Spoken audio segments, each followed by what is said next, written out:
जय हिंद साथियों, मैं हूं राम बाबू। आप सभी का हमारे इस वीडियो में स्वागत है। साथियों, आज के इस वीडियो में हम बात करने वाले हैं सांप के बारे में। अगर किसी को सांप काट लेता है तो उस समय क्या करना चाहिए। क्योंकि ये मौसम चल रहा है अभी बरसात का, और बरसात के मौसम में क्या है कि मैक्सिमम बारिश होने की वजह से जहाँ पे रह रहे हैं सांप, उनके बिल में पानी जाता है, तो वहाँ से निकल करके ऐसी जगह पर जाते हैं जहाँ पर कि मनुष्य रहता है। वहाँ पर जाते हैं तो किसी न किसी प्रकार से सांप से मनुष्य की सामना हो जाती है और वो अपने बचाव में सांप बाइट मार देता है।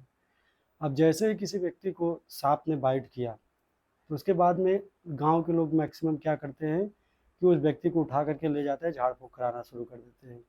और झाड़ फूँक कराने के बाद में कोई कोई व्यक्ति बच जाता है। अब इसी परंपरा की वजह से लोग क्या करते हैं कि जैसे किसी को काटा तुरंत चले जाते हैं ले करके झाड़ फूँक कराने के लिए, लेकिन ऐसा करना नहीं चाहिए। अब ऐसा क्यों नहीं करना चाहिए, इसे जानने के लिए सबसे पहले आपको जानना पड़ेगा सांप के बारे में कुछ। उसके बाद में फिर हम बताएंगे कि अगर किसी को सांप ने काटा तो आपको क्या करना है, क्या नहीं करना है। देखिए, सामान्यतः भारत में जो सांप पाए जाते हैं 85% सांप ऐसे होते हैं जो विषैले नहीं होते हैं, जिनके काटने से शरीर में पॉइजन नहीं फैलता है, और 15% ऐसे सांप हैं जिनके काटने से जहर पैदा होता है। यूँ कह सकते हैं कि भारत में जितने भी सांप हैं उन सभी प्रजातियों में से 4 प्रजातियाँ ऐसी हैं जो कि अपने यूपी में पाई जाती हैं, जिनके काटने से किसी व्यक्ति की मृत्यु हो सकती है। बाकी बाकी के जो सांप हैं उन्हें काटने के बाद में व्यक्ति डर की वजह से, हदस की वजह से उसे हार्ट अटैक हो जाता है, जिसकी वजह से उसकी मृत्यु हो जाती है। आपके जो 4 प्रकार के सांप हैं, उन सांपों में जो जहर पाया जाता है वो 2 प्रकार के जहर होते हैं। या तो हीमोटॉक्सिक होता है या तो न्यूरोटॉक्सिक होता है। अब हीमोटॉक्सिक जो जहर होता है, अगर उस प्रकार के सांप ने आपको काट लिया तो आपके शरीर में जो खून है वो या तो पतला हो जाएगा या तो गाढ़ा हो जाएगा। अगर ब्लड चाहे पतला हो गया चाहे गाढ़ा हो गया, दोनों प्रकार से आपकी मृत्यु हो सकती है। दूसरे प्रकार का जो जहर होता है वो न्यूरोटॉक्सिक होता है। अब न्यूरोटॉक्सिक वाला जो जहर होता है वो व्यक्ति के तंत्रिका तंत्र पे प्रभाव पड़ता है, जिसकी वजह से उसके शरीर में लकवा आ जाता है। लकवा आने की वजह से शरीर का काम नहीं करते, जिसकी वजह से व्यक्ति की मृत्यु हो जाती है। अब देखिए, जो ये 4 प्रकार के सांप हैं, उन सांपों में भी अगर किसी सांप ने बाइट किया तो 50% चांस है, जो उसने बाइट किया हो सकता है जहर आपके शरीर में गया होगा, हो सकता है नहीं गया होगा। क्योंकि होता क्या है, वो अपने बचाव पे जैसे ही आपके स्किन पे मारा बाइट, तो जैसे ही 12 बाइट उसका आपके स्किन पे पड़ते ही आपने पैर तुरंत हटा लिया और टच किया और वापस हो गया।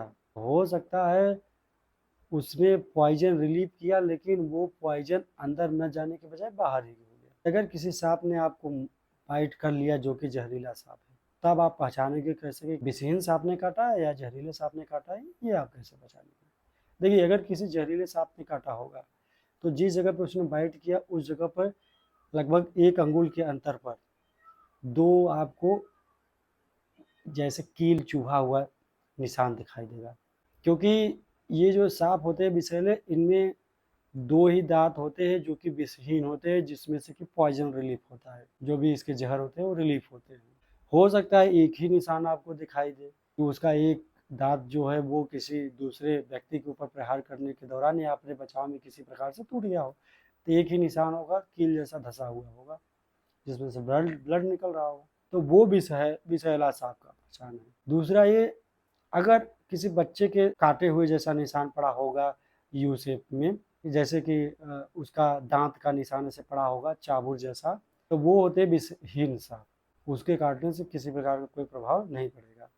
सांप को देख करके हम कैसे पहचान करें कि विषैला है विषहीन। जो विषैले वाले होते हैं उनका मुख जो होता है वो त्रिकोण टाइप में होता है, और जो विषहीन वाले होते हैं उनका जो होगा वो चौकोर टाइप में होगा, चौकोर टाइप में, या कह सकते हैं यू शेप जैसा होगा। किसी सांप ने काट लिया तब आप क्या करोगे।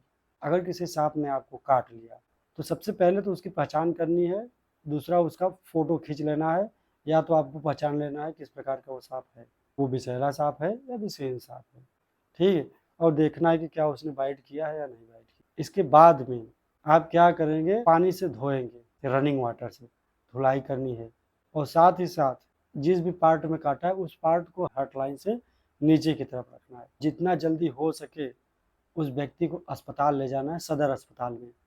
सदर अस्पताल में वो जो भी सांप काटता है उसके जहर उतारने के लिए या उसका जहर के प्रभाव को कम करने के इंजेक्शन दिया जाता है। अब झाड़ फूँक के चक्कर में बिल्कुल नहीं पड़ना है।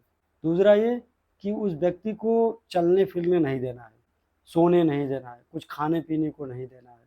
आप पूछेंगे भाई साहब सोने क्यों नहीं देना है या खाने पीने क्यों नहीं देना है या उस व्यक्ति को ज़्यादा हिलने डुलने नहीं देना है। जितना ज़्यादा वो व्यक्ति हिलेगा डुलेगा उसके शरीर में ब्लड सर्कुलेशन उतना तेज़ी से होगा और पॉइजन जो है उतनी तेज़ी से उसके शरीर में फैलेगा, इसलिए उसे हिलने डुलने नहीं देना है। जितना जल्दी हो सके उसे अस्पताल ले जाना है। अब पूछेंगे आपके पास कितना समय होगा।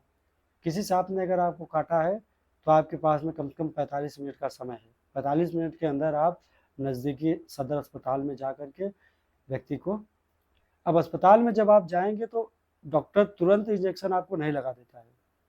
डॉक्टर आपसे पूछेगा कि भाई साहब कौन से सांप ने काटा है, पहले वो सांप की पहचान करवाएगा, ठीक है। तो आप उसको बताएंगे कि भाई साहब इस सांप ने काटा है, तो उस डॉक्टर को जो है पहचान करवाने के लिए आपको कोई सबूत लेकर के जाना है, या उसकी फ़ोटो खींच लेना है या आपको बताना है कि इस तरीके का सांप था। डॉक्टर आपको इंजेक्शन देने के पहले अपनी निगरानी में रखेंगे, वो देखेंगे किस प्रकार के सिम्टम आपको आ रहे हैं।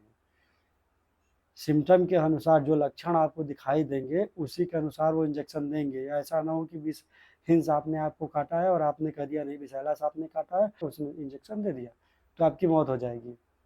इसलिए आपको अपना प्रूफ लेकर के कोई ना कोई जाना है, सांप ने जो काटा है उसका कोई ना कोई प्रूफ लेकर के जाना है, ठीक है। झाड़ फूँक के चक्कर में बिल्कुल भी न पड़े, सीधे अस्पताल में जाएं, आप आराम से बच जाएंगे बिना किसी बाधा के। जानकारी अच्छी लगी हो तो वीडियो को लाइक और दोस्तों में शेयर तथा वीडियो से संबंधित किसी प्रकार का पूछताछ करना हो तो कमेंट बॉक्स में कमेंट कर सकते हैं।